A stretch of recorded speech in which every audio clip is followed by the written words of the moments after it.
يومئذ تحدث أخبارها بأن ربك أوحى لها.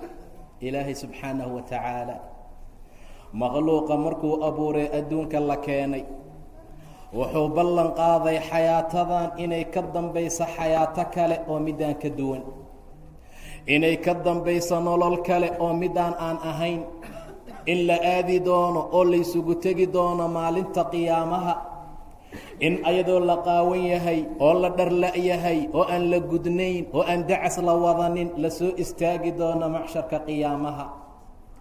maalintaa waa maalin dhib badan, maalintaa waa maalin culays badan, maalintaa waa maalin aad iyo aad u qaraar, maalintaa waa maalin cajiib leh. diyaargarow ayaan mudannahay marka in maalintaa loo diyaargaroobaa waajib nagu ah, in maalintaa loo shaqaystaa nala ka doonaya.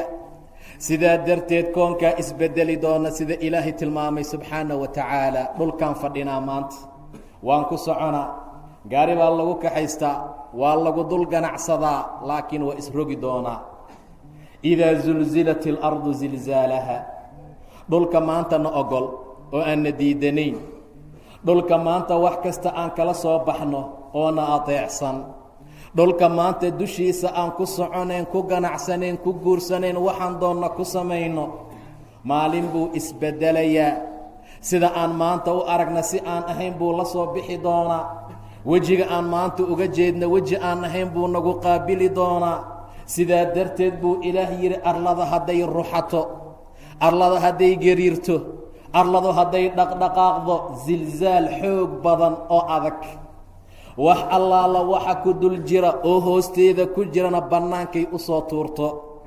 wax allaala wixii culays ahaa ama macdan ah ama bensiin ah ama badrool ama wax lagu duugay ah bannaankay isaga soo saarta buu yidhi ilaahay. waayo dadka way ka sii socdaan, noloshii cusbeed baa bilaabanaysa, cid kaloo ku intifaacaysaa ma laha. wa akhrajat اlardu ahqaalahaa. dadkeenna maanta say u jiifaan habeenkii subaxii bay soo toosaan, way ku dul socdaan, laakiin maalintaa waqaala اlinsaanu maa lahaa. maxaa dhacay leeyihiin? arsay wax u jiraan? war dhulkii waan ku socon jirnay, war dhulkii waana ogolaa, maa lahaa. maxaa ku dhacay arladii maanta? war say wax u jiraan? xaalkeedu waa maxay? waqaala اlinsaanu maa lahaa. maalintaa way hadlaysaa dhulka. haddaan macaasi ku samaynay, haddaan ilaahay ku inkirnay, haddaan ilaahay ku ateecnay, yowmaidin tuxadiثu akhbaarahaa.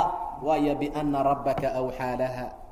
intaa waxay tilmaamaysaa walaalayaal in koonkan isbedeli doono. waxaa la tilmaamayaa xaalku saan hadda aan u aragna si aan ahayn inuu isku bedeli doono.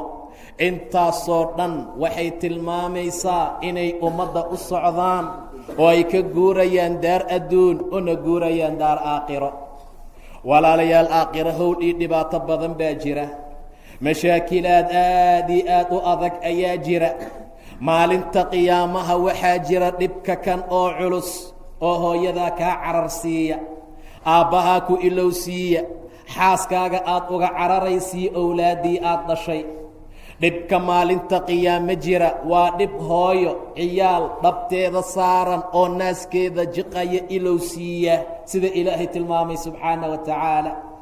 ilaahay wuxuu yidhi yaa ayuha الnaasu اtaquu rabbakum. wardadow ilaahay ka cabsada, wardadow rabbigiin ka cabsada, wardadoo maanta xumaanta ka taga, wardadoo maanta dadka ha dulminina, wardadoo maanta ribada iska daaya, wardadoo maanta khayrka ku socda, wardadoo maanta xalaasha cuna, wardadoo maanta zinadii baktiga ka fogaada, wardadoo maanta rabbigiin xusa, wardadoo masaajidada soo camira oo salaadaha ilaahay ooga. waayo yaa ayuha الnaasu اtaquu rabbakum ina zalzalaةa الsaacati shay cadiim. saacadda qiyaama ruxashadeeda waa shay cadiim ah. arrinta cadiimnimada keliya haddiina loogagu ekayn lahaa waxbay ahaan lahayd, laakiin yowma tarawnahaa tadhalu kullu murdicatin camaa ardacat. hooyo maskaxdeeda waxaa ka baxaya ciyaalka jilbaha u saarnaa oo naaskeeda nuugahaya buu yidhi ilaah subxaana wa tacaala. maskaxdeeda waa ka baxaya inay ilmo dhabta u saarnaayeen oo ilmaha yar afkooda naaskeeda uu ku jiray jiqaayeen maskaxdeeday ka baxaysaa howlka iyo dhib ka dhacay dartii walaalayaal. tadhalu kullu murdicatin cama ardacat, way iloobaysaa waxay ka jeceshahay oo ay uga nugushahay ma jira ilmaheeda maanta. ku islaameed markuu jaarka ka soo ooya keeday moodaa dumarka hooyooyinka. mar allaala markay ilmo soo ooyaan way naxdaa, kii ayada ay dhashay u malaynaysaa. waa markuu bannaanka ka soo ooyo afkiisa naaskeedaa ku jira wixii ilowsiiye wax sahlan ma aha walaalayaal, hala baqo. wixii ilowsiiyey wax fudud ma aha. low aan ogaan lahayn xaqiiqda saan maanta ku socono kuma soconeen. waa faraxsannahay maanta ee maanta dib ha laysugu noqdo. waa la qoslaa maantaee gadaal ha loo ooyo. xumaan baa la galaa maantaee dib ha loo laabto. salaadaha la daahiyaa amase laga tagaayo maanta ha loo soo degdego. watadacu kullu daati xamlin xamlahaa, uurley walba waxa uurkeeda ku jiray dejinaysaa buu yidhi ilaahay subxaanahu wa tacaala. waa argagaxa iyo dhibaatada jira. 9 ma gelin weli, waktigii wilaadadeedii dhalmadeeda lama gaarin. watadacu kullu daati xamlin xamlahaa. intaa waxaa ka daran dadkeenan kibirka badan ee maanta aayad ilaahay marka loo sheega sanka taagaa. watara annaasa sukaaraa, waxaad u malaynaysaa sarqaan. waa fadhinaa hadda, laakiin waa laysku dhacdhacayaa maalinta. watara annaasa sukaaraa, dadku inay qamri cabeen baad moodaa. wamaa hum bisukaaraa, ma wareersanee maxaasaa ka dhigay. walaakina cadaab allaahi shadiid, cadaabka ilaahayaa adag subxaanahu wa tacaala. cadaabka ilaahayaan la xamili karin maalinta. cadaabka ilaahay ayaan loo adkaysan karin. xaaladaasaa dhacday. haddaba waa la guurayaa oo daartan waan ka guuraynaa. daartii runta ahayd baa la aadayaa. daartan waa laga guurayaa oo daartii sugnaantii qaraarka ahayd baa la aadaa. daartan dulmiga iyo waxyaabaha daran waa laga guurayaa. daartii cadaaladdaa la aadayaa. daar waxaa la aadayaa abaalkeeda laba u qaybsamaya, in cadaab lagugu waariyo iyo inaad janno naciimaa ku waarto. haddaba intaan howlkii dhibaatada aakhiro jira u tilmaamin ama aan gelin, wax yar aan wax ka fiirina asbaabaha aakhiro lagu tago. ileen wax walba waxbaa lagu tagaa. aakhira waddadana geysa waa maxay? waa geeri walaalayaal. ummad badan baa horay nooga tagtay oo la aasay. kuwana way sii socdaanoo waa la sii kaxaynayaa. inta hartee ugu dambaysana laga tegi maayee macsharka iyo buunka qiyaamaa ku dul yeeri doona. sidaa darteed axad la dhaafayaa ma jiro. qof walba waa inuu u diyaar garoobo ilaahay aadistiisa xaggiisa in la aadaayo. waa inuu isticdaad u sameeyo maalinta raxiisha iyo geediga iyo rarashada. qiyaamo waxaa lagu tagaa waa geeri. ilaahay baa tilmaamay kullu nafsin daa'iqatu lmowt, naf kastaa geeriyay dhadhaminaysaa. naf kasta way dhimanaysaa buu yidhi ilaah subxaanahu wa tacaala. daa'iqat lmowt, dhadhan waxa qofka uu dhadhamiyo uu dareemaadaq la yidhaahdaa. waa waxa uu dhadhamiyo. gabadhu mar allaala markay wax karinaysay carabka saartay dhadhamisaa. haddii cusbo uusan lahayn way ku dartaa. saa darteed baa geeri saasoo kale loo dhadhaminayaa. kullu nafsin daa'iqatu lmowt wa inamaa tuwafawna ujuurakum yowma alqiyaama. camalada aad maanta qabanaysaan abaalgudkiisana qiyaama laydin oofinayaa. daartan xisaabtanna lama dul taagna. axadna dul taaganoo inuuna xisaabo noogu imaanayaa ma jiro. caawa haddaan rabbi caasinoon macaasi galna axad naga daba imaanayaa ma laha. qof nala xisaabtamaaya male. ma aha daar xisaab, ma aha daar jaso, ma aha daar abaalmarin ee waa daar camal walaalayaal. daarta shaqadaan joognaa. daartii la beeranayay masracaan taagannahay. daartii xumaanta qofkii kasbada qiyaamo lagu sugaayey, kii wanaag sameeyana khayr la siinaayey, tii baan markaa taagannahay. sidaa darteed walaalayaal waa inaan intaanan dhimanin oo la gaarin wakhtigeennii inaan kayrkii wanaagga ku dadaalno. wainamaa tuwafawna ujuurakum yowma alqiyaama faman zuxzixa can الnaar waudkhila اljannata faqad faaza. qof allaala qofka cadaabka laga koriyo, qofka ilaahay naarta ka fogeeyo oo janno la geliyaa liibaanay. waxaa liibaanay qofka ilaahay cadaabka ka fogeeyo, waxaa liibaanay qofkuu ilaahay yidhaahda jannada gal maalinta. qofka maxaa lagu dhihi karaa janno gal ee cadaabka looga fogeyn karaa? waa iimaan iyo camal saalix, waa ku xirnaasho taacada ilaahay lagu xirnaado, waa ku dadaal lagu dadaalo alla kacabsiga iyo diinta alla subxaana wa tacaala inta la nool yahay. faman zuxzixa can الnaari wa udkhila اljannata faqad faaz. noloshaanna dhibtay oo aakhirana seejisay, noloshaan aan ku dhibtoonay, noloshaan habeen iyo maalin aan gadaal ka haysano oo la rabo in la soo kasboo la celiyo ayadana naga cararaysa. wama alxayaaةu اdunyaa ilaa mataacu اlguruur. waa raaxo kada ah, waa raaxo yar oo dadka sirta lama gaaro walaalayaal, lama qabsado adduunka. weligaa qof jamciyey oo ururiyey lagama helin. intii horey loo siiyey iyo inta la siiyey hadda iyo inta la siin doonaba axad ka dhargaa ma jiro. qof walba asagoo baahan buu ka tagaa. rasuulku wuxuu yidhi salى اllahu calayhi wasalam, ibni aadam haddii la siiyo tog dahab ah wuxuu jeclaysanayaa inay laba u noqoto. hal god oo dahaba haddii bani aadamka la siiyo wuxuu jeclaysanayaa waadiyaan inay u noqdaan. laba haddii la siiyo saddex buu sii rabaa. sootaa hadda saddexaan rabaa lahayd, saddex haddii lagu siiyo afar buu sii rabaa. shan haddii la siiyo lix buu sii doonayaa. sidaa darteed buu ilaahay tilmaamaya subxaana wa tacaala ee uu leeyahay, ibni aadam haddii waadi dahaba la siiyo wuxuu jeclaanayaa inay laba u noqoto. bani aadamka joofkiisa ma buuxiya ilaa caro maahane, turaab baa buuxisaa.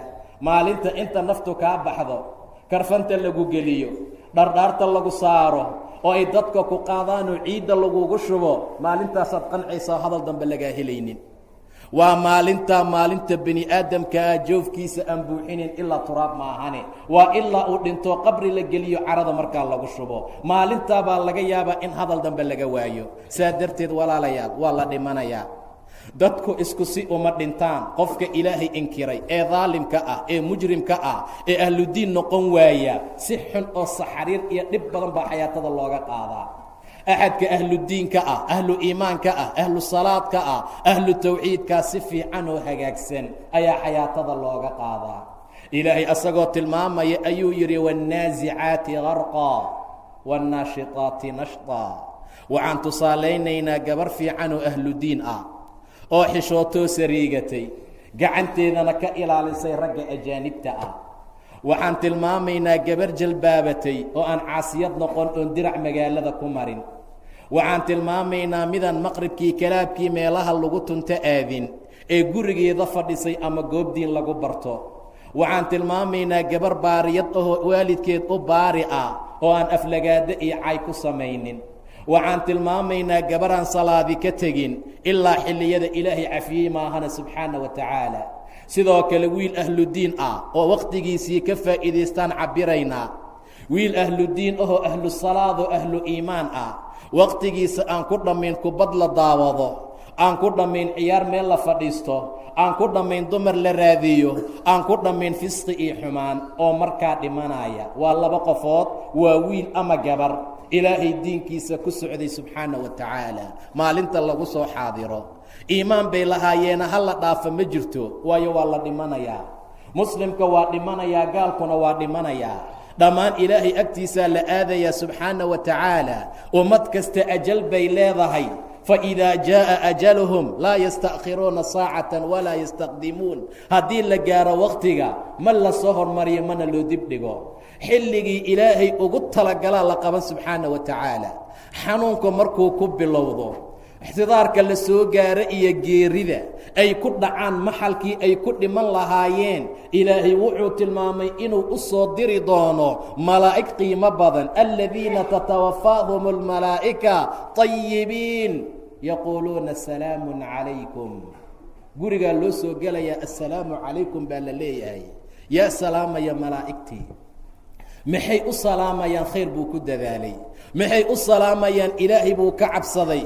waa codsanaysaa malaa'igta طayibiin ayagoo ah kuwa tiib ah, camalkoodaa tiib ahaa, hadalkoodaa tiib ahaa, waxay qabteen baa fiicnaa, waxay ku hadleen baa fiicnaa, waxay alle ku caabudeen baa tiib ahaa subxaana wa tacaala.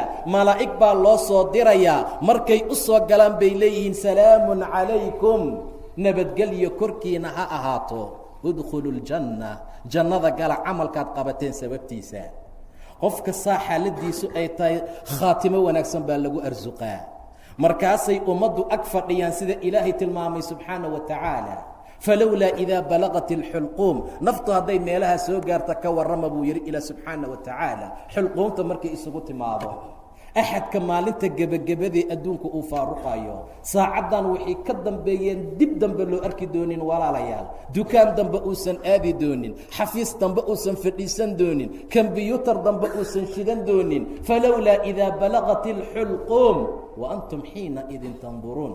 wax kaloo la samayn kara ma laha in la eega maahane, wax kaloo awood la leeyahay ma laha. dhakhtarkii waa gabay, suu cirbad iyo wax ugu wada waa daalay, wadaadadii qur'aanka way daaleen, kuwii wax tabiibinay way daaleen, dad iimaan beelayaala hadday ahaayeen sixiroole iyo kaahin iyo nin wax fiiriya boqol u talisan nin boka waa la daalay.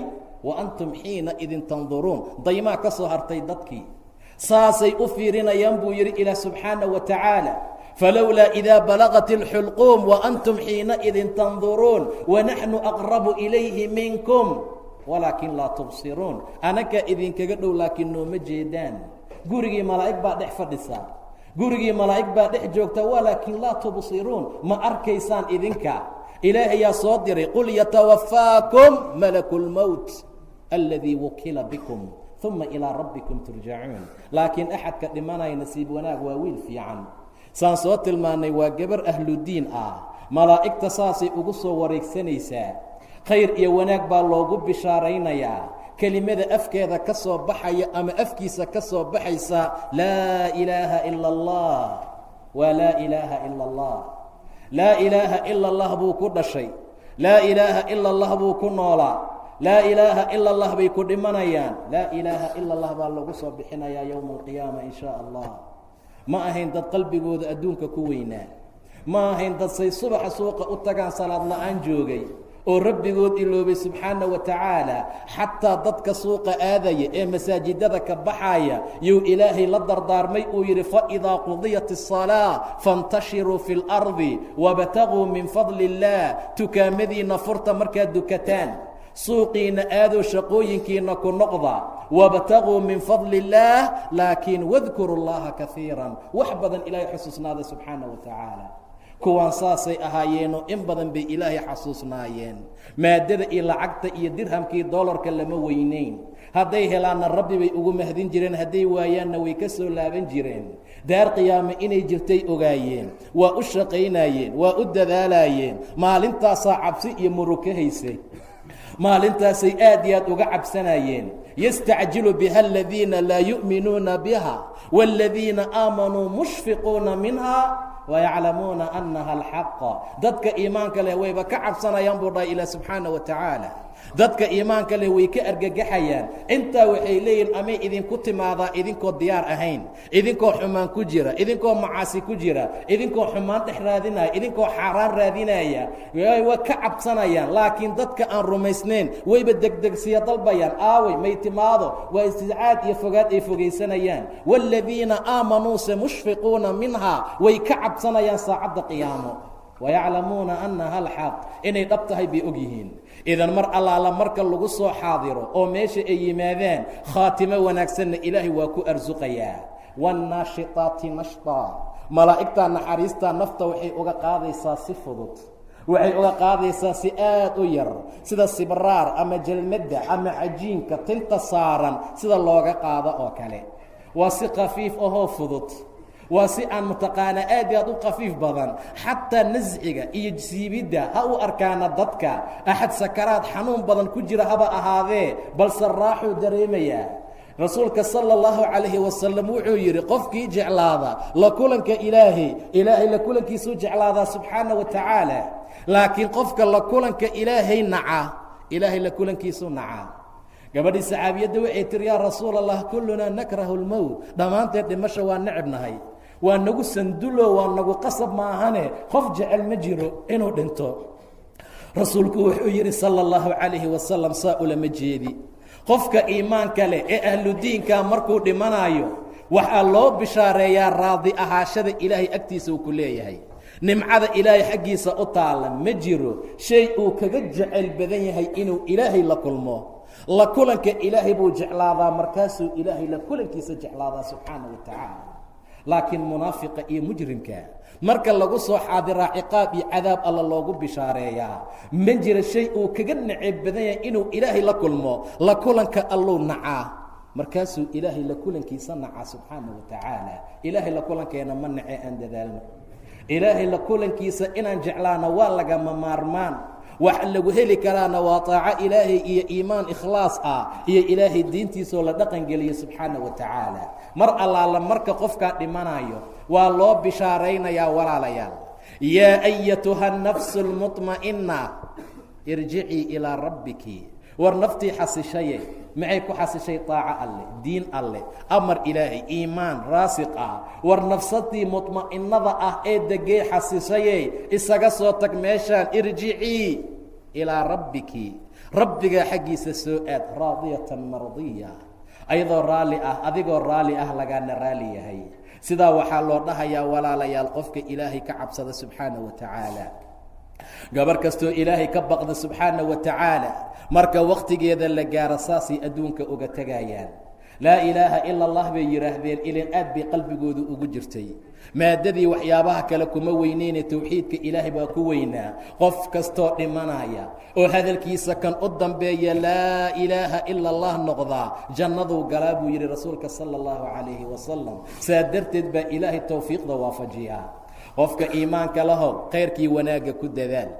qofka iimaanka lahow qaado dardaaranka ilaahay, walaa tamuutunna ilaa wa antum muslimuun. ha dhimanina idinkoon muslimiin ahayn, idinkoo iimaan leh oo ahlu tawxiid ah oo ilaahay towxiidkiisa haystaa. rabbigiin la kulma subxaana wa tacaala. geeridu waxay leedahay sakaraad dhib badan walaalayaal. waa suuragal axadka iimaanka leh laftigiisa in la kululeeyo oo sakaraad xanuun badan maro. canug yar oo sakaraadayaa nebiga loo dhiibay sala allahu calayhi wasalam xilligiisa. ka bacdi buu jilbihiisii ku fadhiisiiyey nebiga. nafta wiilka waa qaylinaysoo qaaq bay lahayd, marna kor bay u baxaysay marna hoos. nebigu waa eegay sala allahu calayhi wasalam. markuu arkay canuga yariiska sakaraadkiisa iyo nasciga iyo xanuunbaxa ku jira racayaatabaxana fafaadat caynaahu. nebiga waa ooyey sala allahu calayhi wasalam. waxa nebiga ka oysiiyey waxaana sugaaya walaalayaal. waxa nebiga indhihiisa biyo ka keenay waa waxaana sugaaya. waxa nebiga indhihiisa biyo ka keenay waayo waxyaabaha dadku soo maraya. wajaa'at sakratu lmowti bilxaqi. sakaraadkii meydkaa yimid asagoo xaq ah, asagoo xaq ah. in badan xusuusnaada macmacaangooyaha buu yidhi nebiga sala allahu calayhi wasalam. mar walba qalbigiina ha ku jiro. macmacaankuu dadka ka gooyaa. xilli aad isdhigatoo adduunku kuu kala furmay, xilli aad isdhigatood guri dhisatay, xilli aad isdhigatood laba xaas leedahay, xilli aad isdhigatoo alaabtaada jayno laga dalbay. macmacaanka meesha ugu fiican adigoo marayuu kaa goynayaa walaal. akiruu aad u badiya dikra haadi min ladaat. macmacaan gooyaha, macmacaankan uu arag macmacaan ka fiican inuu ka dambeeyo. mar walba noloshaan adduunka uu arag nolol ka fiican inay jirto. ha isdhihin tani waa tii ugu dambaysay, tani wax ma aha. qofka mu'minkaa sijni bay u tahay iyo xabsi walaalayaal. si kastuu wax u haysta waa u xabsi, si kastuu caafimaad u qaba waa u xabsi, si kastuu mtaqaanaa wax kasta iyo dhibaato wanaag kastuu u haysto xabsi bay markaa u tahay. saa darteed qofkii fiicnaa markuu dhinto oo nafsaddu ay ka guddoomaan malaa'igta oo mataqaanaa karfantii tiibka lahayd lagu duubo, xaggay la aadayaan? xagga sare. xaggay la aadayaan? ilaahay xaggiisa subxaana wa tacaala. ilaahay mar allaala marka agtiisay la aadaan ayuu rabbi tilmaamayaa naftaan inay tiib ahayd oo ay wanaagsanayd. waa la qidoonayaa, jasadkeeda arlada loo soo celiyaa. rasuulka sala allahu calayhi wasalam asricuu biljanaasa. janaasada la degdega oo dhaqso qabrigeeda geeya buu yidhi sala allahu calayhi wasalam. waayo saalixad hadday tahay fa khayrun tuqadimuunaha ilay. khayr baad u gelinaysaan. meeshaad u wadaan gud baad moodaan idinka. waa rawd min riyaadi iljanna. waa beer beeraha jannada ka mid ah. waa khayr iyo wanaag, dhaqsada wada ee geeya. hadday tahay si wadaalika midaan khayr ahayn waa shar aad qooraha ku wadeena iska dejiya buu dhahay rasuulka sala allahu calayhi wasalam. haddaba naftii fiicnayd ee xayaatadii laga qaaday si fiican looga guddoomay, inta la sii wada rasuulku wuxuu yidhi waxay odhanaysaa qadimuunii qadimuunii idedejiya, war dhaqsaha igeeya qabriga, war meeshaad ii wadaan igeliya, war iga bixiya meesha, war dhibkaan iga qaada. waxau u baxayaa fusxi iyo nimco iyo wanaag iyo khayr, dhaqso igeeya buu leeyahay. waxyaabaha ilaahay agtiisa ahaaday ayaa ka khayr badan wax walbay dadku haystaan. qul maa cinda allaahi, ilaahay agtiisa wixii ahaaday khayrun min allahwi wa min atijaara, labada way ka fiican tahay. sidaa darteed buu leeyahay dhaqso igeeya. qabriga marka la dhigo su-aalooyin baa la weydiinayaa qofka. iimaan buu lahaa, wuu rumaysnaa, diintaada waa tee, waa diin islaam, kirishtan sheegan maayo. qofaa mar allaala marka noloshay ciriiri ku noqoto si $200 loo siiyo kiniisadaha u gala. dumar baa la tilmaamayaa odagii baana dhibay, wuxuuna siin waayey, saabay naga noqotay dhibaato. haddii nolosha kugu ciriirtoontay ilaahay malihid miya subxaana wa tacaala. $200 maad diintaada uga baxaysaa oo dhibaato iyo rafaad laga yaabo inaad u martay mashaakil aad iyo aad u adag. rasuulku run badnaayaa sala allahu calayhi wasalam, fitan baa imaan doontee ka digtoonaada, sida mugdiga habeenka saacaadkiisa isku daba taalo. qofku wuxuu waaberiisanayaa asagoo mu'min ah, mana galabaysanayo ilaa wuu gaaloobay buu dhahay sala allahu calayhi wasalam. cadceeddii ma dhicin, gaal buu noqday. haddana wuxuu ku galabaysanayaa iimaan, wuxuu ku waaberiisanayaa gaalnimo. maxaa dhacay? diintiisuu iibsanayaa, wuxuu siisanayaa carad iyo badeeco yaroo adduuna buu dhahay rasuulka sala allahu calayhi wasalam. maxaa ku geeyey? waxaa igeeyey dhib iyo rafaad, agoon baan hayaa, dhibaato ilma lala koriyaan waayey. mayaad ilaahay lahayn subxaana wa tacaala? rabbi aaway subxaana wa tacaala. imtixaankii yariiska ahaa ee lagu saaray ee la rabay inaad ilaahay u carartaad ku dhacday. saa darteed qofka waa inuu dadaalo, ilaahayna ka baqaa. diintaada waa tee haddii lagu dhaho maxaad ku jawaabi doontaan? dadka inta kiniisadaha galay xoolaha ka soo qaatay ee ilaahay diintiisa saa uga tegay subxaana wa tacaala, waa dhibaato aad iyo aad markaa u weyn. wuxuu odhanayaa gabadhan iimaanka leh, diintaydu waa diin islaam. rabbigaa waa kee? rabbigay waa allah subxaana wa tacaala. nebigii laguu soo diray waa nebi moxamed sala allahu calayhi wasalam. ninkan ma taqaanaa? haa, waa nebi moxamed. jaaءanaa bilbayinaat faajabnaa waاtabacnaa, huwa muxamed, huwa muxamed, huwa muxamed. waa ku celcelinayaa. sababtu waxay tahay wuu jecel yahay nebiga sala allahu calayhi wasalam. wuxuu ugu celcelinaya, waa ku macmacaansanaya magaca nebiga sala allahu calayhi wasalam. waxaad jeceshahay hadalheeskiisaad bilowdaa, waxaad jeceshahay hadalheeskiisaad badisaa.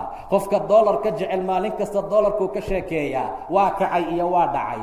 ka gaariga jecel maalin kasta moodalka soo baxuu ka sheekeeyaa. ka gabdhaha jecel magacyadooduu sheegaa. ka nebiga jecelna sala allahu calayhi wasalam diintiisii cibaadadiisuu ku celceliyaa salawaatu ullahi wasalaamu calayh. bacdamay xaaladdu sidaa tahay oo imtixaankiisaa loogu sheeguu ku gudbay, waxaa loo odhanayaa seexa sida qofka arooska u jiifta oo kale. nin saalixan hurdo wanaagsan seexo, ilaahay qabrigiisa waa u waasicin subxaana wa tacaala. markaasuu odhanayaa kayrka uu helay darteed, rabbi aqimi saaca, ilaa saacadda qiyaamaha qunto. waayo waxaan uu helay waxa ka dambeeya uga sii fiican. dib aan u soo laabanoo kaafirkii dhimanay aan ogaano, shaydaantii dhimanaysay caariyadaheeda xijaabka lagu kari waayey, tii maalin kasta war rabbigaa ka baqi, qur'aankan dhegaysee baro, heesaan iyo mujrinimadan iska daa laga kari waayey, daalimkii taariku salaadka ahaa ee rabbigii garan waayey, ee habeen iyo maalin meelaha fisqiga xumaanta la fadhiya ayaa dhimanaya. asagana rabbi waa tilmaamay subxaana wa tacaala, mar allaala marka lagu soo xaadiraayo, aladiina tatawaffaahum almalaa'ika daalimii anfusihim, ayagoo naftoodii dulmiyey. ugu horayntii malaa'igtu markay soo galaanba gurun iyo bir baa lagu bilaabayaa. fakayfa idaa tawafathum almalaa'ika yadribuuna wujuuhahum waadbaarahum, wejiyaalkii dabadaa laga tumayaa buu yidhi ila subxaana wa tacaala. markaasaad arkaysaa qofkii oo seexaya, qaylinaaya, aan sariirta lagu celin karin. qofkii baad arkaysaa isbedelay oo doorsoomay. qofkii baad arkaysaa si kaliya qaabdaro markaa u yaala, lagu tufiyey, wax kasta lagu sameeyey, sida ilaahay tilmaamay subxaana wa tacaala, kalaa idaa balagat اtaraaqiya waqiila man raaq. yaa tufaaya, xaalad fara ka bax baa la taagan yahay. wax qaban karaa male, waa dhalinyaro, wuu labisan jiray. maqribka ayaa intuu dhexda xirto masaajidkoo la tukanayo agtiisa saa u mari jiray. kibirnimo ka weyn ma jirto walaalayaal. ku soo leexa masaajidka, rabbigaa ka cabsa subxaana wa tacaala. camal iyo waxaana sugaya xisaabtan, waa la baxayaa oo sakaraad baa imaanaya, dhimashaa la marayaa. khaasatan kaaga sii daran dhallinyarada gobol ka mida, ilaahiina ka cabsada. albaabka masaajidkuu soo maraya, waa la tukanayaa, 2 gabdhood buu dhexda uga jiraa. markaasaad moodaa xuralcayntii ilaahay tilmaamay inuu markaa ku dhex jiro subxaana wa tacaala. waa dulminimo. xaya cala asalaa, iimaankii waa takbiiranayaa, allaahu akbar buu leeyahay. 40 takbiirood qof allaala qofkii la qaabila imaamka ilaahay beri ahaashuu siiya subxaana wa tacaala. abaalgud baa la siina. xaggee u socotaa? xaggey kuu wadaa shaydaantan iyo daalimadan? xaggeed amarkeeda u qaadanaysaa? maxay kaa difaaci doontaa, ay kaa ilaalin doontaa? isla markay soo galaan buu yidhi ilaahay malaa'igta oo dhibaatada asaga uu saaran yahay, nasciga iyo xayaato baxa dhibka badan uu ku jiro, ayay leeyihiin dadka maraaq yaa tufaaya. wadanna annahu alfiraaq, inuu baxayu yaqiinsadayba. waa yaqiinsanaya qofki inuu sii socdo. yaqiin xaqiiqa ayuu og yahay inuu tegaya. wadanna annahu alfiraaq, faaruqitaan. yuu faaruqaya ehelkiisii, yuu faaruqaya xoolihiisii, yuu faaruqaya dadkiisii, yuu faaruqaya qabiilkiisii, yuu faaruqaya jameecadii uu markaa ku dhex jiray. dhammaan waa ka wada baxayaa. wadanna annahu alfiraaq. saa darteed buu ilaahay tilmaamay subxaana wa tacaala in lagu adkaynaayo xayaato baxa. waannaasicaati garqan, garqiga waa maashood iyo dhib aad iyo aad u badan baa xayaatada looga qaadaya. waa axadka mujrimka ah. sidoo kale buu ilaahay tilmaamay dadka daalimiinta markay dhimanayaan say xaaladoodu noqonaysaa, ayagoo mujrimiin ahoo daalim naftoodii dulmiyey, siday xaaladoodu noqonaysaa kuwa marka la oofsanayo oo ay ku jiraan fii khamaraati اlmowt. naftu waa celinayaa, naftu way diidantahay inay baxdo, waxay ku kala cararaysaa jirka. markaasee malaa'igta akhriju, waxay baasituu aydiihim, gacmahooda intay u taagaan bay leeyihiin xoog looga soo bixinayaa. akhrijuu anfusakum, waa laga soo dhufanayaa. macnaha laa ilaaha ila allah baan lagu karin dheh. sow laa ilaaha ila allah odhaha wuxuu ku jiraa shahiid iyo dhibaato kale. nasci xayaato bax buu ku jiraa. laa ilaaha ila allah ma awoodi karo, ma garan karo meeshuu u socdo iyo meeshuu ka yimid, ma ogaan karo sida xaaladiisu ay tahay. ka damca inuu hadlana hadal aan qiimo lahayn buu ku hadlaa. war meeqaa sakaraad ahayd oo dhimanaysoo yidhi mar allaala marka laa ilaaha ila allah la dhahay, qolaa sigaar codsaday walaalayaal in loo shigo.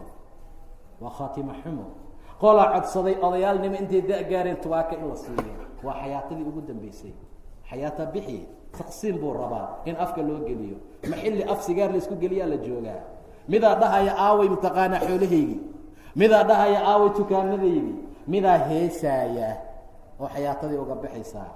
ilaahay subxaana wa tacaala qof kasta wuxuu ku soo saaraa calaa maa maata calay, wixii ku dul dhinto. dadaa adduunka ka shaqaystay walaalayaal, dadaa rabbigoo tegey ayagoo qiimo iyo wanaag badan. rasuulku wuxuu tilmaamay qof kasta waxa uu ku dhinto in lagu soo bixin doono. axadka dagaalka ilaahay jidkiisa lagu dagaalamo ku dhinta, dhiiggiisoo socda ayaa la soo saaraa buu yidhi nebiga sala allahu calayhi wasalam. ha iga dhaqina, janaasaha iiga tukanina. sababtu maxay tahay? waaba nool yahayba. saasuu ku soo baxayaa. midabka dhiigga waa midabkii zacfaraanka, uduga ka soo baxayna waa miski oo kale buu dhahay nebiga sala allahu calayh wasalam. tuutihiisuu xihan yahay. ilaahay buu difaacay diinkiisa. waayo axadka jannada ka hor istaagi karaa, shahaadadiisuu gacanta ku wataa. ninaa nebiga la xajiyey, carafaa la taagnaa, faraskiisii buu ka dhacay, qoortay ka jebisay, waa dhintay. biyo iyo gobku dhaqa buu dhahay nebiga sala allahu calayhi wasalam. labadiisa go-na karfan uga dhiga, madaxa ha ka daboolina, udug iyo catarna ha marinina, waayo xaramkiisu weli baaqi ku yahay. ilaahay waa soo bixinayaa maalinta qiyaama mulabiyan labayk allahuma labayk, labayka laa shariika laka, isagoo dhahaya. nin labayk labayk dha albaabka jannada ka istaag, adiga waa ka labayk allahuma labayk. waa khaatimo wanaagsan. labayka laa shariika laka labayk, asoo talbiyeysanayo qabriga ka soo baxayaa buu dhahay nebiga. madaxana ha ka daboolina, catari udugna ha u marinina. maxaan ku soo bixi doonaa annaka walaalayaal? see ku soo bixi doonaa? inaan isqabano waa mudannahay, inaan khayrkii wanaagga laasimno waa shay muhiim ahoo lagama maarmaan ah. in ilaahay khaatimadeena wanaajiyo waa shay muhiim ah. sababtu waxay tahay wanaagga iyo khayrkaasaa lagu gaaraa. waa la garaacayaa dhibaato iyo mashaakil, wuxuu dhinac maray wax allaala wixii khayr iyo wanaag ahaa waa samayn waayey. wuxuu ku dhintay si qaab darro ah oo dhib badan. nasci iyo dhib kasta halala maree naftii way bixaysaa.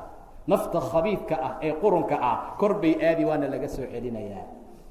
ilayhi yascadu اlkalimu الطayib wاlcamalu الصaalix yarfacu. waxa fiican baa kor loo qaadaa, waxa fiican baa ilaahay loo rafacaa, dib baa loo soo celinayaa, waa la jaahisinayaa, waa la diyaarinayaa, waa la kaxaynayaa, waa la wadayaa. xaggee la geynayaa? gurigiisii qabriga ahaa. qabriga mar allaala marka loo sii wado naftu hadday xun tahay waxay odhanaysay halaagaygiiyo xaggeed ii bixinaysaan, war xaggeed ii wadaan. waa qaylinaysaa buu yidhi nebiga salى اllahu عalayhi wasalam, xataa idaa jaaءa axadahum اlmowt qaala rabbi irjicuun. gadaal iyo celiya. xaggee laguu soo celinaa? ajashii waa dhammaatay. xaggee laguu soo celinaa? meeqa cimri lagu siiyey? xaggee laguu soo celinaa oo aada rabtaa? rabbi irjicuun. sababta laguu soo celinaysa maxay tahay? wuu tilmaamayaa lacalii acmalu saalixan, camal fiican. maantay nala gudboon tahay marka. dhihi maayo lacalli inaan dugaan furto, inaan saa sameeyo, inaan waxyaabo kala sameeyo, inaan tunto, inaan madaxweyne noqdo, inaan intaa ka baxo. lacalli ma jirto. qof kasta oo mujrim ah oo dembiile ah oo qiyaamo taga oo in la soo celiyo codsada, waxa loo soo celinayo waxay tahay uu codsanayaa camal wanaagsan inuu qabto. hal mar in la keeno subxaana allah uu dhaho, kadibna la iska wado camal fiican. meeqaan dhihi karnaa oo laakiin sheeko maalaa yacni aan ku jirnaa?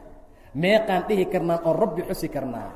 meeqaan samayn karnaa camal wanaagsan wakti gebagaba ah oo laysi soo celinaynin inaad dhahdo lacalli acmalu saalixan? wax soconaysaa ma aha. saa darteed qof maqlaayaa ma jiro. wax kastoo oo ilaahay abuuray way maqlayaan codkooda ila haqalayn, jinni iyo insi maahane. ilaahay baa mahad iskale naga qariyey subxaana wa tacaala. ilaahay baa ku mahadsan. qofaad qoortaada ku wadood saa u kacayso, war halaagiyo idhib ku dhahay, see laysku aasi lahaa haddii lana maqalsiin lahaa. ilaahay baa naga celiyey. ilaahay baa na maqalkeeda iyo inaan maqalna naga dhaga tiray subxaana wa tacaala. sida loo sii wada barsaqiisaa la gelinayaa. wa min waraa'ihim barzaqun ilaa yowmi yubcahuun. mar allaala marka meesha la dhiga asagana saddexdii su-aal baa la weydiinayaa. aaway rabbigaa? aaway nebigaa? ma garanaysaa? diintaada? buu uga baxaya. waa xaqiiqle maba yaqaanba, ma baranin. wax uu sameeyey ma jiro. wuxuu yaqiinay labis iyo wuxuu yaqiinay waxyaabo kale la sameeyey, wuxuu yaqiinay xumaan iyo macaasi markaa la galo. sidaa darteed baa mar allaala marka wax la weydiiyo uu ku jawaabayaa maya, ma aqaano. ha aqaanin, hana maqlin. waa la garaacayaa qabriga dhexdiisa. yaa og. ummaddii beriis bay cunayaan, ummaddii suuqa xoolaha lagu mashquulsan yahay, ummaddii waxbay faakihaysanayaan, xalwaa la cunaa tacsiyooyinka gobol ka mid ah. adigana qabri waa lagugu garaacayaa. laa ilaaha ila allah. way cunayaan. qaxwada iigu soo dar baa jirtaa, beriiska ku soo dar baa jira, adna meeshaa lagugu garaacaya. subxaanaka yaa ilaahay. ma taqaanaa? maa adri. rarfaad iyo dhib baad ku jirtaa. ilaahay subxaana wa tacaala diintiisa inayna baraan baa fiicneed. intay lacagtaa waxaa ku khasaarinayaan annagana qabrigana laku garaaci lahaa. inay ilaahay diintiisa nagu guubaabiyaanay salaadana baraanay tukadana dhahaan baa noo fiicneed. intay 5 kun iyo ka badan geel iyo rati intay kusoo gadaan ummadda siin lahaayeen, oo aan ku badbaadna qabriga, oo ilaahay nagu najeeye subxaana wa tacaala, oo ilaahay khayr nagu siiye subxaana wa tacaala. kaaga sii daran waa meelaha aan laysla gelin. waa meelaha qofka uu ku keli yahay. naarta dad baa ku jira, sakaraadka dad baa kula jooga. cuثmaan ibni cafaan wax ka oohin badnaa ma jirin haddii qabri la sheekaynayo. aad buu u ohan jiray radia allahu tacaala canhu. waxuu ohan jiray waa mansilka ugu horeeya qiyaamaha. waa meel cidloo keliga aad ku tahay. waa meel cid kugu og iyo cid kugu soo gurmanaysiisa markaa jirin. sidaa darteed baa haah uu ku jiraa. ay malaa'igtu garaacayaan oo ay leeyihiin weligaa ogaanin. qabrigiisaa la amrayaa inuu isku yimaado ilaa feero way isdhaafaan walaalayaal. kuwii bidixda jira midigta imaanaya, kuwii midigta jirana bidixday maraya. saasaa qabacdaada ka yeeraysaa. saasaa lagu jiraa. waxaana sugaaya wax sahlan ma aha. camalka aan wadana wuu yar yahay, sahaydayna way yar tahay. ee bal aan dadaalno, ilaahay aan ka cabsano subxaana wa tacaala. un aan ka barin inuuna badbaadiyo, inuu ilaahayna badbaadiyo. un ma dhihi karna camalaan wadanaa iyo wax fiicanoon maanta ku badbaadaan qabriga ku helaynaaye, bal ilaahay badbaado aan weydiisano subxaana wa tacaala. xaalku markuu meeshaa maro walaalayaal, waa gebageba waa laisku soo bixinayaa xayaatadii dhabta ahayd ayaa laysku soo bixinayaa ahwaashii iyo howlkii iyo shiddadii qiyaama bilaabanaysa dhibaato fara badan ayaa la marayaa maalinta qiyaamo istaaggeeda iyo meesha la istaagaayo waa maalin culus waa maalin aad iyo aad u dhib badan rasuulku wuxuu yidhi sala allahu calayhi wasalam yuxsharu nnaas dadka waa la soo aruurinayaa dadka waa laysku keenayaa ayagoo qaaqaawan ayagoon gudnayn ayagoon dacas iyo kaba wadanin baa lasoo aruurinayaa buu dhahay nebiga sala allahu calayhi wasalam kamaa bada'naa awala khalqin nuciidu dharka aan wadano yaa watay markuu dhalanayay waa ma jiro gawaarida aan wadano yaa watay markii la dhalayo waa ma jiro baqaarada noo furayay u furnaayeen markuu soo baxayo ma jiro xataa gacmuhu saasay u laabnaayeen ciyaalkii dharka markay dhalanayn waad aragteen wax ay haystaan ma laha waa qaawan yahay markuu dhalanayo waa mataqaanaa waa ma gudna dacas ma wato asagoo sidaa ahaa adduunka la keenay wixii ilaahayna siiyaa diinta alla naga mashquulinaya marka saa looma baahna waa inaan ogaano sidii aan ku nimid inaan ku baxayno waa inaan ogaano sidii aan ku nimid inaan meesha oga tegayno ilaahay subxaanaه wa tacaala ninka qaaruun la yidhaahdo markuu hantidii faraha badnaa siiyey qoomkiisii waxay dhaheen walaa tansa nasiibaka min addunya nasiibka adduunka ku leedahay ha iloobin wabtaqi fii ma aataaka allah addaara alaakhira waxa ilaahayna siiyey oo dhan walaalayaal waa inaan daarta aakhira ku shubano haddaan saa samayno zuhdi fiican baan helaynaa ikhlaaskana waa wanaagsanaanayaa ummad ahludiin ahoo xumaan ka fogaataan noqonaynaa wax walboo nala siiya haddaan dhahna meeshaan bay ku fiican yihiin oo aan ismoodna daaro kalaba inaysan meeshaan nooga aalin dhibaatay markaa tahay saa darteed baa ilaahay subxaanahu wa tacaala tilmaamaya markuu ninkaa ka sheekaynaayey oo la tilmaamay ee la yidhi wabtaqi fii ma aataaka allah addaara alaakhira walaa tansa nasiibaka min addunya nasiibka adduunka aad ku leedahay ha hilmaamin waxa guri ah ayaad u baahan tahay wixii aad ka guursan lahayd carruurtaada waxaad ku korsan lahayd dhibaato kuma sugna ha ka iloobin laakiin raadi aakhiro laakiin aakhiro ha iloobin qolaa inta waa fasiraynaa dhahay aayaddaa walaa tansa nasiibaka min addunya waxay dhaheen waxaa loola jeedaa karfan cad iyo labada mitirka dhulka aad ku leedahay wax kale maba laga wadaba ila adduunka wax kale kuma lihid saacaddaadii waa lagaa furayaa dahabka inanta waa laga furayaa dukaankaagii waa lagaa leexinayaa wixii oo dhan dhaxal bay wada gelayaan xaqiiq waxaad ku leedahay mitiraadka dhulka iyo karfanta cad wax kale maba jiraba wax kaloo lagaa raacsiinayaa ma laha kistaan asagaa shaqaystay maalin buu usoo dhididaye bal qabriga ha loo geliyo barkinta hoosteeda ha loo dhiga ma jirto haddii ay dhacdo axad inay lacagi uga dhacdo dib baa lagu faagaya o lagaaga soo saaranaya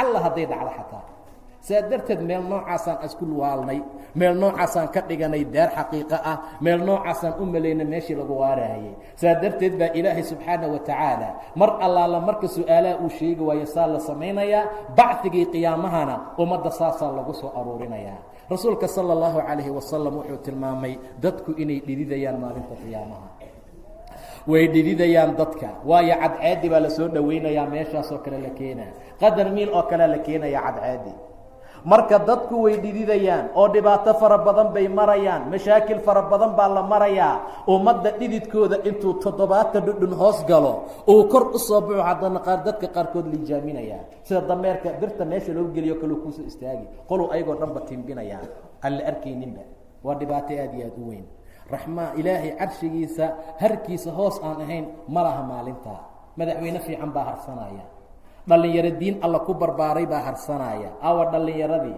fisqiga xumaanta ku barbaaraysay laga la-yahay war waxaan ma aha war joogoo dib isku celiya waa kii ku barbaara ilaahay daacadiisaa loo harinayaa ka kala cadceeddaa iyo dhididkaasuu dhex taagnaanayaa laba qofoodoo ilaahay dartii isku jeclaatay oo ku kulantoo ku kala tagtaa loo harinayaa nin masaajidka ku soo laalaabtayaa loo harinayaa ma aha goobaha lagu qayilo ninka ku laalaabtay goobaha qabiilka lagu caayo lagu difaaca ka ku laalaabtay ma aha waa rajul qalbigiisa mucallaq ku yahay masaajidka suu nebigu sheegay sala allahu calayhi wasalam goobtaan aan fadhino meeshaan aan joogno meel sahlan ma aha walaalayaal goobtaan aan fadhino aad iyo aad ha loo laasimo war inta badan qofku waa inuu laasimaa beedadka ilaahay subxaanaه wa tacaala walaa siimaa maalmahan fitantu ay badatay inta yaree adduunkeena aan aadaynan u shaqaysanayna maahane xilli waxaa la joogaa inaad gurigaaga isku celiso inaad beydka ilaahay fadhiisata mooye si kale aadan ku badbaadaynin wallahana si kale lagu korayn oon lagu badbaadayn. indhihii way badbaadi la-yihiin,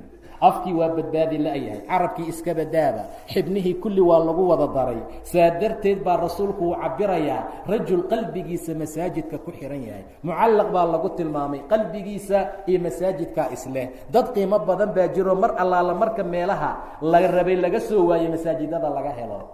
nin baad arkaysaa hebel ma aragteen masaajidka ka fiiriyaa la leeyahay, ilaa masaajidku ka caado dhigtaa. hebel baan u baahnaa, bal masaajidka ka eega xilligan masaajidkuu geli jiray. hebel ma aragteen baa leeyahay, markaasa goobaha qaadkan ku arki jirnay, meelaha baa waktigaa laga helaaye soo fiiriya. isku mid ma aha. afanajcalu lmuslimiina kalmujrimiin maa lakum kayfa taxkumuun.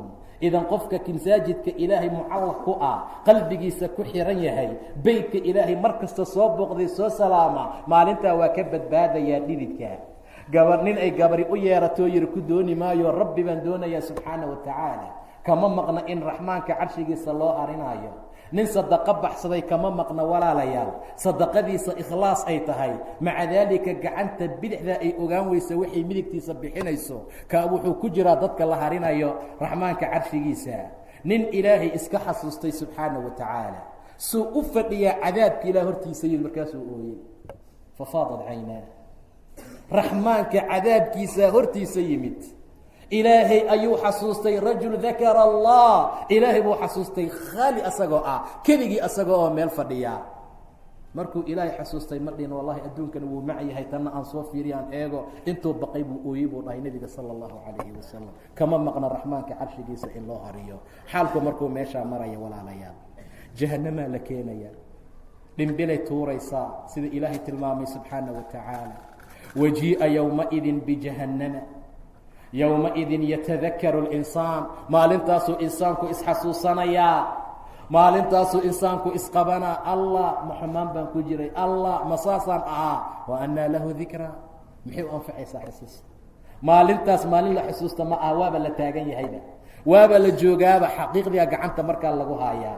sidaa darteed ayaa nebiga sala allahu calayhi wasalam waxa uu ka sheekeeyey kurbada iyo dhibaatada iyo mashaakilka marka uu bato, ummaddu ay wareeraan, rafaadka iyo dhibka uu bato la kala cararo. yowma yafiru lmar'u min akiih wa ummihi wa abiih wa saaxibatihi wa baniih likulli imri'in minhum yowmaidin sha'nun yugniih. hooyaa laga ordaa maalintaa. yowma yafiru lmar'u min akiihi wa ummihi wa abiih.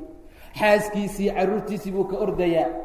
saa darteed buu ilaahay yidhi qof kasta sha'ni asaga ku filan baa haystaa. markaa taada wax tartaa tu kale u baxdaa, laakiin taadii baad gabtayba maalintaa. taadaa meel aad u dhaqaaji la-dahay aysan jirin. maalintaa axad hadlaayaa ma jiro ilaa rususha ma ahani. rususha hadalkooda wuxuu noqonaya ilaahwna badbaadi, ilaahw ani i badbaadi. waa rusushii. nebiyadii ayaa dhahaya rabbi ilaahwna badbaadi. axad kale iska daa inuu hadlo, waa rususha. rusushana intaa waxaanayn afkooda ka soo bixi maayo. falaa tasmacu ilaa hamzan, la maqli maayo ilaa shanqarta lugta maahane. dhawaaqa cagcagta marka lugta uu soconayso shaqda ka yeeraysa maahee wax kaloo la maqlayaa markaa ma jiro. yowmaidin yatabicuuna daaciya laa ciwaja lah wakhashacat اlaswaat falaa tasmacu ilaa hamzan. dadka dhan way khushuucayaan, ilaahay baa loo khushuucayaa.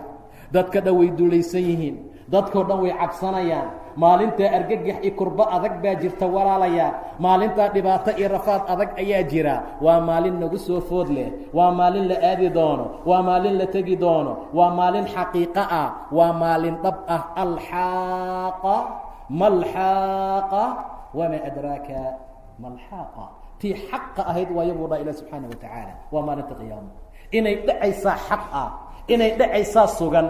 saa darteed baa ilaahay subxaana wa tacaala maalintaa marka saa laysugu yimaado oo ummaddu dhibaatada iyo rafaadka ay maraan, waxaa naf laga jerinayaa sida meesha looga kala kaxeeyo. nebiyadaa lagu gaafwareegayaa, nebiyadaa lagu gaafwareegayaa oo la aadayaa. rasuulku wuxuu yihi sala allahu calayhi wasalam, qoraxda marka la soo dhoweeyo, jahannamo la keeno, korkeeda siraadka la maro, ummadda kurbadu waxay ka gaaraysaa heerka ay ka gaarayso. shafeec bay raadinayaan, axad u shafaaca. waa la cararayaa, waxaa loo tegayaa aadam calayhi salaam. aadam anta abalbashar, basharka aabbahoodii baa tahay.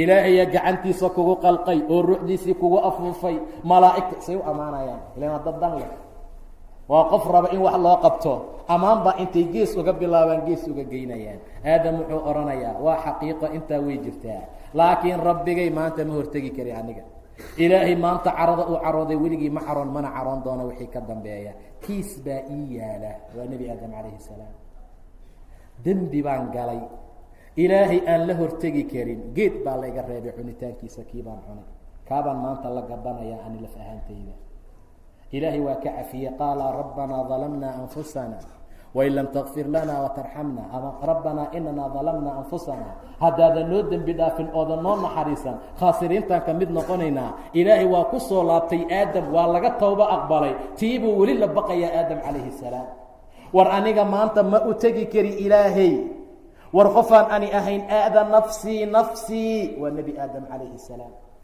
nebi aadam baa odhanaya naftayda ilaahay ha i badbaadiyey qofaan ani ahayn aada waxaan ixsaan idinkugu samaynayaa nuux taga nuux baan idin tilmaamayaaye markaabay nuux aadayaan nuux baa la ammaanayaa intaasaad qoomkaagii joogtay samaaka allah cabdan shakuura addoon shugrin badan baa lagugu magacaabay intay ammaanaan buu leeyahay fursad baan lahaa qoomkaygii baan ku habaaray waa markay gaalnimada badiyeen axadka markuu dhimanayo odayga wiilkiisa intuu gacanta ka soo qabtuu nebi nuux u keena u dhahaya aabbay baa iiga dige iska ilaali kana waqaaluu laa tadarunna aalihatakum walaa tadarunna waddan walaa suwaacan walaa yaquuha wayacuuqa wanasra intaa ha ka tegina way isku dardaarmayaan markaasaa nuux wuxuu yidhi rabbi laa tadar cala alardi min alkaafiriina dayaaran ilaahu hal wareega ha uga tegin adduunka dhammaan baabi'i gaalo waayo haddaad uga tagta yudilu cibaadak walaa yaliduu ilaa faajiran kafaaran mana dhalayaan kii la dhala waa ka gacanta laga soo qabanaya dha kan aabbee iga diga iska ilaali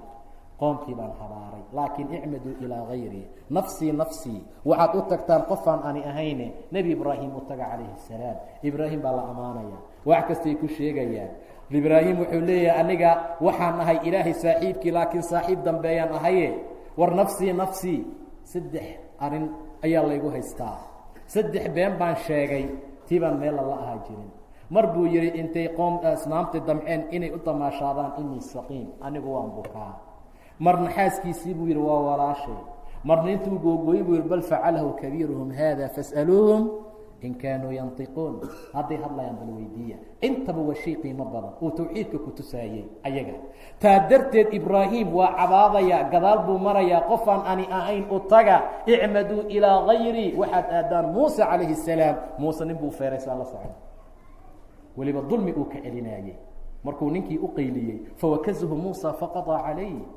qaala hada min camali shayطaan inahu caduw mudilu mubiin dilkan aan dilo waa camal shayطaan buu yihi isma lahayn aniga dil xoogaa ka sajri oo ka canaanaan lahaa laakiin ajashii baa timid markaasuu rabbi usoo laabtay ilaahu cafi ilaahayna wuu dhaafay muuse wuxuu leeya kiiskaasaa naftayda meel ii yaala oo maanta meel aan la gala la ahay icmaduu ilaa hayrii nafsii nafsii ciise u taga calayhi الsalaam ciise wax dembiya ma sheeganayo sidii riwaayadaha qaarkood ay tilmaameen qaarna rasuulku wuxuu yihi wuxuu odhanayaa ciise aniga maanta waa laygu dhegan yahayo ani iyo hooyaday baa nala caabuday maxkamadaa la saarayaa a anta qulta linnaasi ittaqiduunii wa ummiya ilaahayni min duuni illaah ciise adii hooyadaa maa yihi dadka ilaahay naga dhigta ilaahay sukadiisa kiiska meesha yaala fiiri ciisa maxkamad saaran calayhi salaam nebi ciisa maxkamad saaran oo la dhahayaa adi maa yidhi ani iyo hooyaday ilaahya naga dhigta dadka ilaahay sukadiisa qaala subxaanak ilaahu adigaa nasahan iima qalanto iima cuntanto owla iima aha inaan dhaho haddaan idhi adba waad og tahay waayo taclamu maa fii nafsi walaa aclamu maa fii nafsik waxa nafteeda ku jiraad og tahay waxa naftaada ku jira aniga markaa ma ogin saa darteed waxay tilmaamaysaa nebi ciise laftiisa in lagu dhegan yahay nebi moxamed u taga sala allahu calayhi wasalam rasuulkaa ina soo raacaya sala allahu calayhi wasalam kolkaabuu raxmaanka hoostiisa ku sujuudayaa markaasuu rabbi ammaanayaa yaa rabbi ummatii ilaahu ummadda markaasaa nala kala kaxaynayaa walaalayaal maalintaasay xaaladeena noqonaysaa maalintaa dhibka badan ilaahay wuxuu tilmaamay fii yowmin kaana miqdaaruhu 50,000 sana 50,000 oo sano inay la eg tahay halkaa maalin laakiin dadka iimaanka leh ahlu iimaanka ah ee rabbigood rumeeyey way kaga fududahay 4 ragcadood oo duhura oo la tukado walaalayaal gaaladaa kuu soo hartay daalika iyo maalintaa faidaa nufiqa fi الnaaquur fadalika ywmaئidi ywm casiir calى اlkaafiriina غayru yasiir kuma fududa buu dhahay ilaahi subxaanaه wa tacaala. markaasaa jahanamo inta la keeno walaalayaal ayaa madax ka soo baxay tadcuu man adbara watawallaa. dad buu u wacanaya fulaan ibnu fulaan kaalay ilaya, fulaana ibnu fulaana kaalay, sida lagu fasiro aayadda gobol ka mid ah. tadcuu man adbara watawallaa, qofka maanta dib jeediyey, xaya cala asalaa xaya cala alfalaax la dhahayo bannaankaa maray, ilaahay diintiisii qaadan waayey, maalinta qiyaamo u diyaar garoobi waayey, magaciisaa meesha laga yeerinayaa. ilaya bay leedahay xaggee u socotaa, gurigaaga waa kana, ogow ku talagal. walaalayaal maalintaa waa las miisaamayaa. war qof walbo miisaankaaga xasanaadka suu cuslaado ku dadaal. maalin kasta miisaan baa is saarnaa, waa isfiirnaa inta kiilogaraam aan markaa nahay. laakiin aaway miisaankii camalkeena, camalkii in la miisaamaa qiimo badan. faأmaa man haqulat mawaasiinuhu fahuwa fii ciishaةi raadiya, وأmaa man khafat mawaasiinuhu faumuhu haawiya.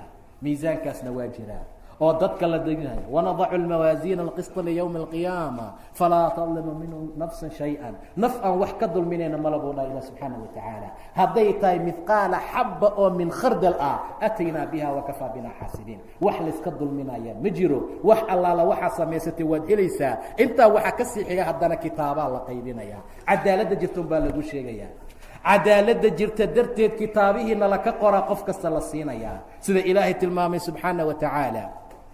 mar allaala marka meesha la yimaado oo xaaladdu dadku isku yimaadaan, mujrimiintii baad arkaysaa mushfiqiina mima fiih wayaquuluuna yaa waylatanaa ma lihada اlkitaab. kitaabkan maxaa waa? laa yugaadiru saqiiraةa walaa kabiiraةa ilaa axsaahaa wawajaduu maa camiluu xaadira. saqiira kabiira maxay ku fasireen? saqiira qaar baa waxay dhaheen waa tabasum, waa dhoolad caddayn. kabiirana waxay dhaheen waa qosolka caadiga ah. labadaa haddii meesha lagu soo qoray maxaa dhiman? labadaa haddii meesha lagu soo qoray dulmigii kale aaway, taariq salaadnimadii aaway, fisqigii macaasidii aaway, khamriye cabkii aaway, ilaah caygii aaway, xaasidnimadii aaway, bulshadii la dhibay aaway, wixii oo dhanba haddii intaa meesha laga helay wax kaloo dhiman markaa ma jiro. faأmaa man uutiya kitaabahu biyamiinihi, qolaa gacanta midigta laga siinaya, qolana waxaa laga siinayaa gacanta bidixda ah ama waraa'a dahrihi. markaasii halaag iyo hubuur iyo qaylo u wacanayaan buu dhahay ilaahay subxaanaه wa tacaala. walaalayaal macsharka qiyaamaha dhibaatadaa faraha badan waxay sugayso dhagxaanta iyo buuraha iyo shimbiraha iyo geedaha ma aha, annagayna sugaysaa. annaka waay waxa nala ku dulfulinaayo, waa annaga waxaa la raba in maalintaa aan ka cabsano, waa annaga waxaa la raba maalintaa inaan u diyaar garowno, khayrka iyo wanaaggana aan badino. gebagabadii markii la soo gaaro, malaa'igtii meeshay wada taagan yihiin, silsiladay nala gaaf wareegayaan, axad baxsanayaan ma jiro. dadka dhan way wada cabsanayaan, indhihii way wada qushuucsan yihiin, qalbigii waa gariiraya, wadnihii way boodboodayaan. qaar baa kan xamaha iyo xanaajirta soo gaaraya, waa kaadimiin. ummaddii oo dhan dhib iyo rafaad baa ka muuqdaa. xaggeed noqon doontaa masiirkaaga? ummaddu saasay markaa ku fikirayaan. ilaahay wuxuu odhanayaa wamtaazu lyawma ayuha almujrimuun. soocma marka mujrimiine, in allaala intii mujrimiin ahayd dhinac bixdaa usoo baxa. wamtaazu lyawm ayuha almujrimuun alam achad ilaykum ya bani aadam anlaa tacbudu الshayطaan inahu lakum caduw mubiin. miyaanan idin dhihin oon idinla ballamin aadan ilmihiisiiyo shayطaan ha caabudina, shayطaanku waa cadow mubiin ah. waan icbuduunii hada siraaط mustaqiim. miyaanan idin dhihin aniyo caabuda buu ilaahay leeyahay, waa waddo mustaqiim ahee. walaqad adala minkum jibilan kaiira, makhluuq badan buu shayطaankii dhumiyey. afalam takunuu tacqiluun. haadihi jahannam, gurigiini waa kaasa. intiina mujrimiin ah, aqalka meesha aad gelaysaan, guriga aad seexanaysaan, haadihi jahannama, taasi jahannamo waay, waa tii aad beenin jirteen. gala maanta kufriga aad kufriseen ku gala.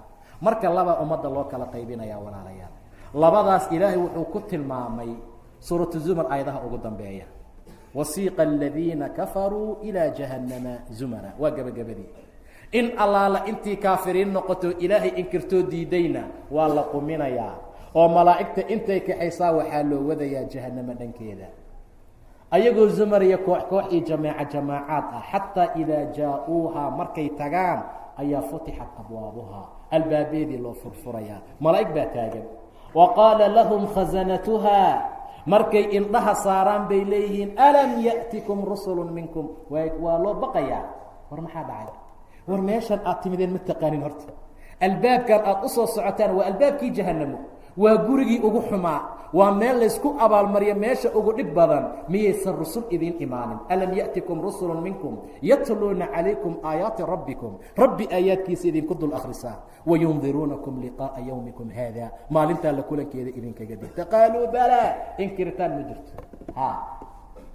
way jirtaa laakiin anagaa beeninay albaabkaa loo banaynayaa qiila dkhuluu abwaaba jahannama waciyaadu billah soo gala albaabihii jahannama jahannama soo galaa la leeyahay rabbi subxaanahu watacaala suusan masiirkaaga jahannama uga dhigin toobana aan ku dadaalno rabbina aan ka cabsano khayrkana aan badsano markuu saas ay usoo galaan albaabihii jahannama qiila dkhuluu abwaaba jahannama khaalidiina fiiha fabi'sa mathwa almutakabiriin caro naareed baa la cunayaa walaalayaal ahlu naarka dheecaanka ka soo daataa kaasaa biyo looga dhigaa dacaan bay codsanayaan dacaan ma laha ilaa geed dariic la yidhaahda maahane waa geed qodxeed markay cunaanay in badan cunaan ilaan wax kale ma laha waxay codsanayaan in la waraabiyo maxaa lagu waraabinayaa min maa-in xamiim biyo kulul buu ilaahay tilmaamay subxaanahu watacaala biyahaasay u cabayaan fashaaribuuna shurba lhiim aayad kale buu ilaahay ku tilmaamay wasuquu maa-an xamiiman faqataca amcaa'uhum mindhiciradooda go-go-aya naarta kusoo daadanaya mar kastay bislaadaan waa la soo samaynayaa dib baa loo sii samaynayaa way qaylinayaan way argagaxayaan rabbow naga bixi cid dheg u dhigaysaa ma laha way aamusayaan way sabrayaan qof la hadlayaa ma laha sawaaءun calaynaa bay leeyihin waa sukaya mid ajazicnaa am sabarnaa maa lanaa min maxiis haddaan qaylinay iyo haddaan shibdhahnayba wax noo cataabaayo iyo wax ka soo baxana dhahayo markaa ma laha mar walbe yaa rabbi dhahan cadaab baa loo siyaadiyaa faduuquu falan naziidakum ilaa cadaaban inay aamusaanna uma fiicno inay qayliyaan uma fiicna meeshaasaa lagu jiraa maalig bay la hadlayaan ay odhanayaan bax ilaahay noogu tag adaa qiimo leh anagu gaalaanahay cadaab baan ku jirnaa ilaahay dhimasho xataa janno xataa marabni hana la dilo keliya hana la dilo keliya oo kuwa dhinta ha noqono mar allaala marka xaaladoodu ay meesha martuu ka aamusnaanayaa 40 sano kabacdi buu erge jawaaba u keenayaa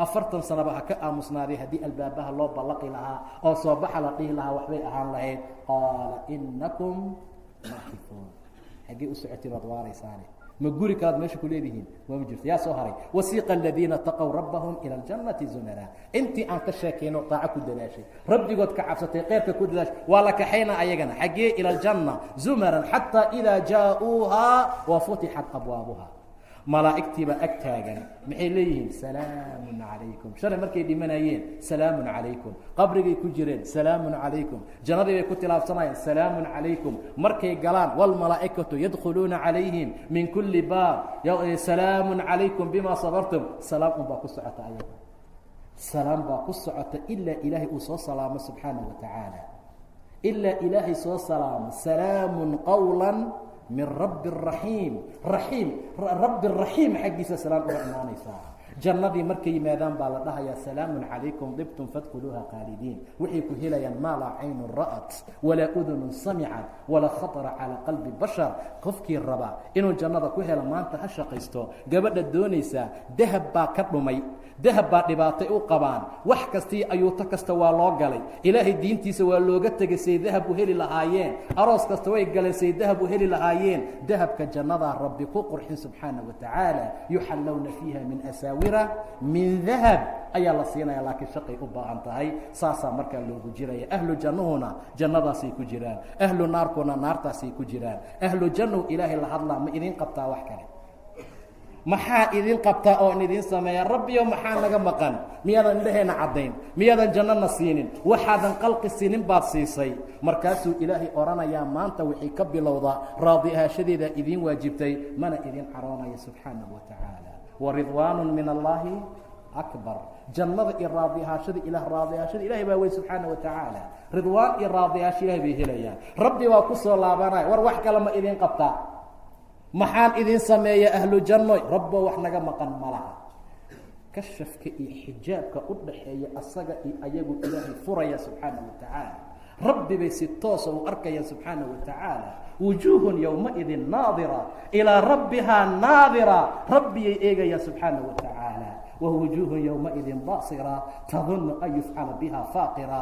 indha ilaahay lagu arko waa indha xaq lagu fiiriyey, waa indha macaasi aan lagu eegin, waa indha aan xaraan lagu fiirinin, waa indha ilaahay dartii loogu ilmeeyey, waa indha ilaahay dartii xaqa iyo wanaagga loogu fuliyey. ma jirta shay ay kaga jeceyl badan yihiin aragtida raxmaanka ah subxaanaه watacaala. ilaah xaqaanu ka baryaynaa inuu xaqana na waafajiyo, aragtida ilaahayna nagu arsuqo subxaanaه watacaala. kuwa ilaahay arka inuu naga dhiga maalinta qiyaamo, taasaan ilaahay ka baryaynaa. qolo kale laga xijaabaya oo dhinac la marinayaa, qoladaana ilaahay naguma daro subxaanaه watacaala. gebagabadii iyo aqiiran waxaa dhacaysaa in ahlu jannaha ilaahay uu dhaho yaa ahlu janna labayk, way soo qaylinayaan. yaa ahlu naar labayk, ma taqaaniin, waa meydkii, geeridii baa la tusayaa. kabsh wan oo kale inta laga soo dhigo, haa waanu naqaanaa, ilan way soo dhadhamiyeene. waxaa lagu gowracayaa jannada iyo naarta inta u dhaxaysaa. yaa ahlu janna khuluud laa mawta fiih, waa waaraysaan, geeri ma jirto. yaa ahlu naar khuluud laa mawt, waa argagax iyo dhibaato badan oo meeshii markaa kasii ah. rabbiga xaqa waxaan ka baryaynaa inuu xaqana waafajiyo, howlkaa iyo dhibaatada qiyaamaha jirana inuu ilaahay naga badbaadiyo subxaanaه watacaala. ilahay waxaan in badan weydiisanaynaa asmaa'diisa wanaagsan iyo sifooyinkiisa sarsareeya inuu noogu dembi dhaafo, maalintaa dhibaatada iyo rafaadka jirana inuu ilaahay noo sakiro, noo fududeeyo. ilaahay subxaanaه watacaala maalintaa howlkii dhibaatada jirta inuu markaa ilaahay naga badbaadiyo, qoladaa jannada lagu abaalmarinaysa inuu ilaahay naga dhigo ayaan ilaahay weydiisanaynaa. aragtida raxmaankaa kuwa lagu arsuqana rabbigeen ha naga dhigo. intii xanuunsana ilaahay caafimaad taama allah siiyo, intii kurbaysan kurbada allah ka qaado, intii dhibaataysan dhibka allah ka faydo. ilahay waxaan weydiisanaynaa dembigeena iyo dhammaan qaladaadkii aan galnay inuu naga saamaxo, shar iyo shayطaan inuu ilaahayna dhinac mariyo, fitantii dhibaatooyinka jirtana inuu ilaahay naga badbaadiyo ayaan ilaahay weydiisanaynaa subxaanaه watacaala. nin jamaacada muslimiinta ka mid ah oo isbitaal ku jirana wuxuu soo codsaday in loo duceeyo, ilahay caafimaad taama inuu siiyo. marka jamaacada u duceeya insha allah, asagana ilahay caafimaad taama allah siiyo. wabilahi towfiiq, wallahu subxaanaه watacaala aclam.